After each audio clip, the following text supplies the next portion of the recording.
নাম কি ছিল? বাচ্চা হারুন আর রশিদ নাম ছিল। দেখেন আজকালকের জামানার আমাদের যে নেতাগুলো আছে, যে বাদশাহগুলো আছে, প্রধানমন্ত্রীগুলো আছে, তারা কিভাবে তাদের চরিত্র, আর সেই যুগের বাদশা হারুন আর রশিদ তার চরিত্র কি ছিল শুনতে চান? কে কে শুনতে চান না একটু হাত তুলে দেখান। ভাই তুমি শুনতে চাও না? না শুনতে চাও? আরে শুনো, বাদশা হারুন আর রশিদ উনি দুনার পার্লামেন্টের মধ্যে বসে আছেন। উনার কাছে একটা চিঠি গেল অন্য একটা স্টেট থেকে, যে আমাদের বিচারপতি দুনিয়ার মধ্যে নাই, কোথায় চলে গেছেন তার খবর আমরা জানি না। ও বাদশা হারুন আর রশিদ, আমাদের কাছে একজন বিচারপতি দিয়ে দাও। বলেন সুবহানাল্লাহ। খবরটা কার কাছে এসেছে? বলেন না কার কাছে? বাদশা হারুন আর রশিদের কাছে। বাদশা হারুন আর রশিদের বিবির নাম ছিল জুবাইদা। কি ছিল? জুবাইদা। বাদশা হারুন আর রশিদের বিবি টুপি বানাইতেন, টকি টকি, এই যে আমার ভাইরা যে টুপিগুলো মাথায় দিয়েছেন এইগুলা বানাইতেন, আর এইগুলা বিক্রি করে করে জীবনের যা কিছু প্রয়োজন এইগুলা করতেন। বলেন সুবহানাল্লাহ। কিন্তু আজকের যুগে দেখা যায় যে একটা ওয়ার্ড মেম্বার যদি হয়, একটা ওয়ার্ড মেম্বার, সাধারণ একটা ওয়ার্ড মেম্বার হইলে তার পিছনে অনেক কিছু মোটামুটি স্বৈরাচারের কেস থাকে, মামলা থাকে। হ্যাঁ ঠিক দেখা যায় সে এই রাস্তা মারছে, এই লাড়ি টাকা মারছে, যে এই বিধবা বেটি কি মারছে, বিধবার টাকা আছে না, কি বলে কি বলা হয়, বাতা, এইগুলা মারছে, সেইগুলা মারছে। কিন্তু বাদশা হারুন আর রশিদ এমন একজন বাদশা ছিলেন, উনার জীবন যাপন উনার কুশাগারের টাকা দিয়ে হতো না। সেই তার জীবন যাপন করত তার বিবির কামাইয়ের টাকা। কি কামাই করতেন? টকি বানাতেন, টুপি বানাতেন। বলেন সুবহানাল্লাহ। একদিন খবর চলে গেল যে আমাদের বিচারপতি নাই, চুরি ডাকাতি বাড়ছে, জিনাবে বিচার বাড়ছে। ও বাদশা হারুন আর রশিদ, আমাদেরকে একজন বিচারপতি দাও। বলেন সুবহানাল্লাহ। এখন বিচারপতি হঠাৎ করে বাদশা হারুন আর রশিদ কোথায় পাবেন? উনি নিজে চলে গেলেন। বলেন সুবহানাল্লাহ। কোথায় গেছেন? বিচারের জন্য। বিচারপতি, কোর্টের বিচারপতি। এমন সময় পরের দিন দেখা যায় একজন বৃদ্ধ মহিলাকে মানুষ ধরে নিয়ে আসছে। ওই বৃদ্ধ মহিলা চুরি করেছেন। কি করেছেন? চুরি করেছেন, চুরি করেছেন, চুরি করেছেন। চুরির কেস। চুরির কেসটা ভালো না খারাপ? অনেক খারাপ।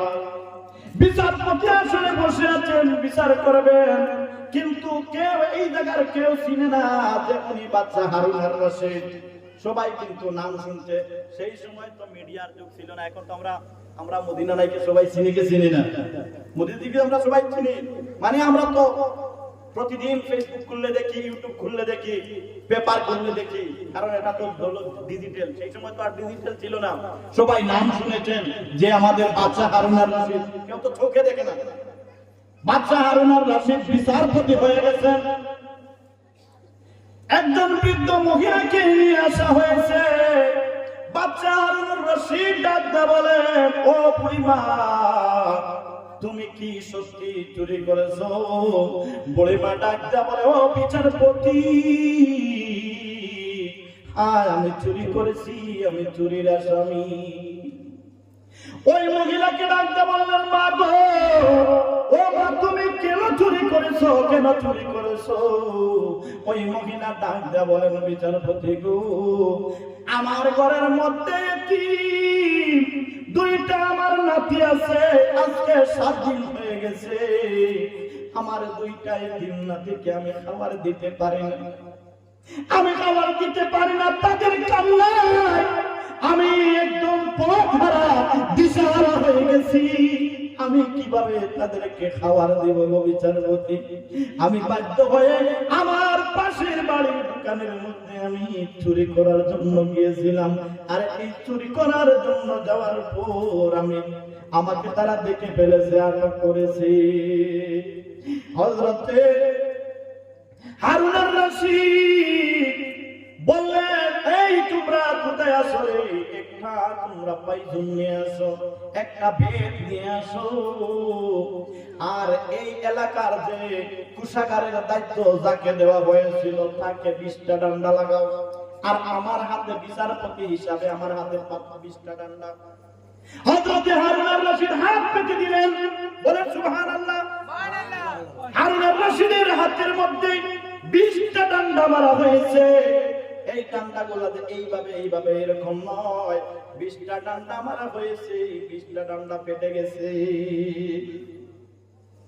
কুশাগারের দায়িত্বে যিনি ছিলেন বলেছেন তাকে 20 ডান্ডা মারো, তাকেও 20 ডান্ডা মারা হলো, তার হাত পেটে পেটে রক্ত বের হয়ে গেছে। আর বলছেন এই এলাকা দেখাশোনার যে দায়িত্ব দেওয়া হয়েছিল তার হাতেও 20 ডান্ডা লাগাও, তার হাতেও 20 ডান্ডা লাগানো হয়েছে। ও বন্ধুগণ আমার, এরপরে বলেছেন আজকে একটা বিচার হবে, আমি বাচ্চার পক্ষ থেকে, আমি বিচারপতি হয়ে বাচ্চার পক্ষ থেকে আমি 50 50টা স্বর্ণ মুদ্রা আমি দিয়ে দিলাম, আর বিচারপতির পক্ষ থেকে 50 স্বর্ণ মুদ্রা, আর যারা বড় বড় ধনী ছিলেন তাদের সবাই 50 দিরহাম দিয়ে দাও। এইভাবে অনেক টাকা হয়েছে। আর ওই মহিলাকে দিয়ে বললেন, মা গো, ও মা, তুমি এই টাকাগুলা নিয়ে নাও, এই টাকা দিয়ে তোমার জীবন যাপন করো গো মা, আর 1 মাস পরে তুমি এই দেশে বাদশা হারুন আর-রশিদের কাছে আসিও গো মা। জোরে বলেন সুবহানাল্লাহ। ও মা, এই টাকাগুলা যে সময় তোমার শেষ হয়ে যাবে, মা গো আমাকে বলে দিও, বিচারপতিকে বলে দিও, না হয় তুমি বাদশা হারুন আর-রশিদকে বলে দিও, তোমার যা প্রয়োজন আছে এই বাদশা হারুন আর-রশিদ দিয়ে দিবেন। জোরে বলেন না সুবহানাল্লাহ। আমার 1 মাস পরে হারুন ওই বিচারপতির কাছে ওই মহিলা চলে গেলেন, গিয়ে দেখেন ওই বিচারপতি তো বিচারপতি নয়, উনি হইলেন বাদশা হারুন আর-রশিদ। জোরে জোরে বলেন না সুবহানাল্লাহ। ওই বিচারপতিকে ওই মহিলা দেখে বলতেছেন, বাবা রে, তুমি বিচারপতি না হয়ে তুমি যদি বাদশা হারুন আর-রশিদ হইতা তাহলে আমাদের দেশটা অন্যরকম চলতো। বাদশা হারুন আর-রশিদ 2 চোখের পানি ছেড়ে দিয়া কান্দেন আর বলেন, মা গো, ও মা, আমি তো বিচারপতি নই, আমি সেই দিন যে বিচার করেছিলাম আমার হাতের মধ্যে আমি 20 ডান্ডা নিয়েছিলাম, আমি এটা নিয়েছিলাম কেন জানো নে? কারণ যে তোমার উপরে আমি জুলুম করেছি, আমি বাচ্চা হয়ে তোমার ঘরের মধ্যে এতিম 2টা ছেলে 7 দিন উপবাস রইল। আমার আল্লাহ যদি আমাকে প্রশ্ন করেন, রে হারুন, তুমি এই দেশের বাচ্চা হয়ে তুমি তোমার দেশে আমার 2টা এতিম 2টা আমার বান্দা 7 দিন উপবাস রইল, রে হারুন, ও মা, আমি আমার আল্লাহর কাছে আমি কি জবাব দেব? এই জন্য আমি 20টা ডান্ডা আমার হাতের মধ্যে নিয়েছি। এই 20 ডান্ডার কারণে যদি আমার আল্লাহ আমাকে মাফ করে দেন, আমি আমার আল্লাহর কাছ থেকে রেহাই পাবো। জুড়ে জুড়ে বলেন না সুবহানাল্লাহ। নবীর প্রেমিকেরা দিশাহারা মরণের বয় করে না, প্রেম তো মরে না। সবাই বললেন নবীর প্রেমিকেরা দিশাহারা মরণের বয় করে না, প্রেম তো মরে না। ওরে প্রেম কইরাছেন ইব্রাহিম নবী, যার প্রেমের হিমা বিবি গো। ওরে 18 বছর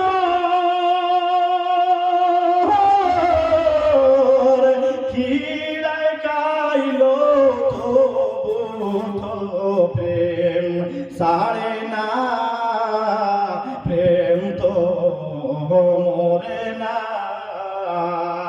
নবীর প্রেমিকেরা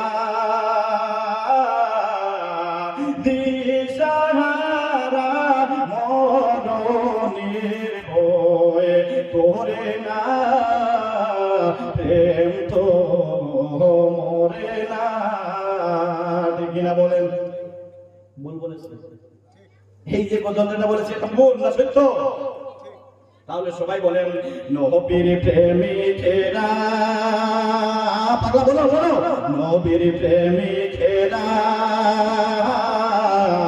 দিশাহারা মরণের ভয় করে না, প্রেম তো মরে না।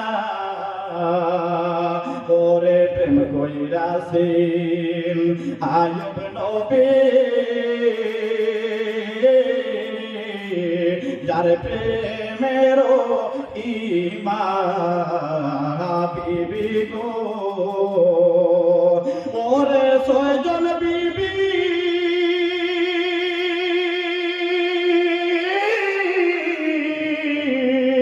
নবী ছাড়লো রহিমা তো ছাড়ে না, প্রেম তো মরে না। নবীর প্রেমিকেরা দিশাহারা মরণের ভয় করে না, প্রেম তো মরে না। ওরে প্রেম কইরাছেন মুসা নবী, তুর পাহাড়ে গেলেন চলিও, বলেন সুবহানাল্লাহ। ওরে প্রেম কইরাছেন মুসা নবী, তুর পাহাড়ে গেলেন চলিও, বলেন সুবহানাল্লাহ। মুসা কোথায় গিয়েছিলেন? তুর পাহাড়ে। কেন কেন গিয়েছিলেন? সেখানের মধ্যে গান গাইতে, হ্যাঁ, না ফুটবল খেলতে, না ক্রিকেট খেলতে? কেন গিয়েছিলেন? আল্লাহর সঙ্গে কথা বলতেন। বলেন সুবহানাল্লাহ। তাইলে বলো প্রেম কইরাছেন মুসা নবী, তোর পাহাড়ে গেলেন চলিও, ওরে খুদার নূরে পাহাড় জ্বলে মুসা নবী জ্বলে না, প্রেম তো মরে না। বলেন নবীর প্রেমিকেরা দিশাহারা মরণের ভয় করে না, প্রেম তো মরে না। ভালো লাগছে না খারাপ লাগছে? ভালো লাগছে? হ্যাঁ, ভালো লাগার কথা। এই যে